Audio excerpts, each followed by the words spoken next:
Welcome to my channel education with professor Jyoti और मैं professor ज्योति। अगर आपने मेरे चैनल को अभी तक सब्सक्राइब नहीं किया है तो सब्सक्राइब कीजिए और बेल आइकॉन पे ज़रूर क्लिक कीजिए ताकि मेरे नए आने वाली वीडियो की नोटिफिकेशन आपको सबसे पहले मिले। हाय हेलो नमस्ते, welcome to my channel education with professor Jyoti और मैं प्रोफेसर ज्योति। आज के वीडियो में हम बात करने वाले हैं बोर्ड राइटिंग के बारे में। बोर्ड राइटिंग हम अपनी इफेक्टिव कैसे कर सकते हैं, उसी के साथ बोर्ड राइटिंग की प्लानिंग कैसे करनी है, बोर्ड पर हमारी लिखावट कैसी होनी चाहिए और बोर्ड राइटिंग की लेसन नोट कैसे निकालनी है, इन सभी बातों के बारे में आज हम जानने वाले हैं। सबसे पहले हमें बोर्ड राइटिंग की प्लानिंग कैसे करनी है। प्लानिंग करते समय बोर्ड पर सबसे पहले आपको जाते ही प्राइमरी जो इन्फॉर्मेशन है वो डालनी होती है, जैसे कि date, division, class, unit, sub unit, subject unit, sub unit, ये सभी आपको डालना है और फलक के 2 भाग कर देने हैं।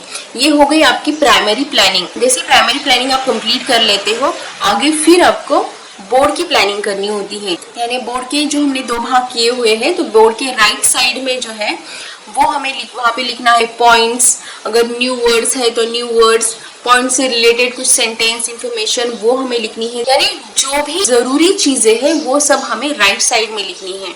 और अगर आपको कोई डायग्राम एक्सप्लेन करना है, कोई टेबल एक्सप्लेन करना है, कोई चार्ट एक्सप्लेन करना है या फिर कोई फिगर्स एक्सप्लेन करना है, तो वो सभी आपको लिखने हैं बोर्ड के लेफ्ट साइड में।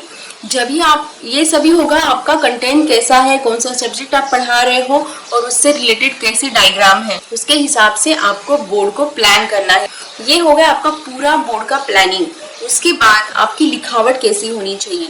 सबसे पहले तो आपको सीधी लकीर में लिखना है। जो व्हाइट बोर्ड है, मार्कर बोर्ड है, उनके ऊपर लिखना थोड़ा मुश्किल हो जाता है, फिर भी हमें ट्राई करना है, प्रैक्टिस करनी है। उसी के साथ हमारे लिखावट या हमारे अक्षर उतने बड़े होने चाहिए कि पीछे में लास्ट बेंच में जो लड़का या फिर जो स्टूडेंट बैठा है उसको वो दिखाई देने चाहिए। 2 अक्षरों में, 2 लाइन में, 2 वर्ड्स में जितना डिस्टेंस जरूरी है उतना डिस्टेंस देना है, ताकि हमारी जो लिखावट है बोर्ड के ऊपर इम्प्रेसिव लगे, अच्छी लगे। इसी के साथ हम जो भी चॉक या मार्कर यूज कर रहे हो बोल्ड होने चाहिए।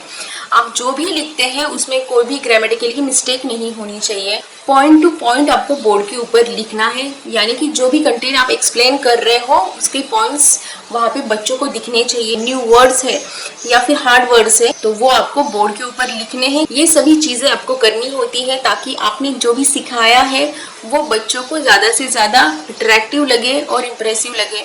जो बच्चों का ध्यान इधर उधर ना भटके, क्योंकि आप तो बात कर रहे हो लेकिन आपके साथ अगर आपका बोर्ड भी बात कर रहा है बच्चों के साथ, तो दोनों मिलाकर बच्चों का अट्रैक्शन आपकी तरफ आप खींच कर ले सकते हो। बोर्ड राइटिंग हमें अपनी अट्रैक्टिव कैसे करनी है।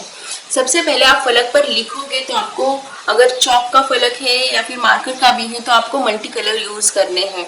यानी पॉइंट्स लिखने के लिए आपको एक कलर और उसका एक्सप्लेनेशन देने के लिए अलग कलर, ऐसे लिखने हैं। आपने कोई डायग्राम भी निकाला हो या फिर कोई फिगर्स लिखे हैं, वो भी आप अलग अलग पेन से लिखकर या फिर चॉक से लिखकर उसे अट्रैक्टिव बना सकते हो, ताकि बच्चे के अच्छी तरीके से वो ध्यान में बैठ जाए कि ये कलर यहाँ दिखाए गए थे, तो वो इमेज अपने आप माइंड में उनके आ जाती है। तो इसीलिए साइकोलॉजिकली पॉइंट ऑफ व्यू से भी हमें इन कलर्स का यूज करना है। कि ब्लैक बोर्ड की lesson note regular lesson note जैसी होती है, उसमें भी 3 ही कॉलम होते हैं, जैसे कि teacher activity, student activity and सब स्किल, इस तरीके से होते हैं।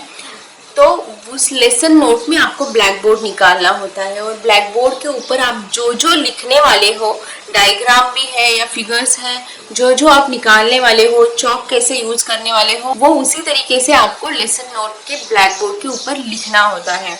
नेक्स्ट है कि आप जब ब्लैक बोर्ड के ऊपर लिखते हो प्रैक्टिकली, तो बहुत बार ऐसा हो जाता है कि हमारी स्पीड बहुत ज़्यादा हो जाती है या फिर हम बहुत ही स्लो हो जाते हैं। तो दोनों सिचुएशन में ये चीज़ हो जाती है कि बच्चे मस्ती करने लगते हैं, आपका क्लास कंट्रोल नहीं हो पाता उस टाइम पे। बच्चों की स्पीड क्या है, उनके अकॉर्डिंग आपकी लिखावट की स्पीड होनी चाहिए। आई होप आपको ब्लैक बोर्ड स्किल समझ में आया होगा। ये बहुत ही ईजी, सिंपल है और प्रैक्टिस कर करके ब्लैक बोर्ड की स्किल डेवलप होती रहती है। अगर ये वीडियो आपको अच्छा लगा है तो उसे लाइक कीजिए, सब्सक्राइब कीजिए, बेल बटन पे क्लिक कीजिए और फेसबुक पे मुझे फॉलो कीजिए। Thank you very much and like the video.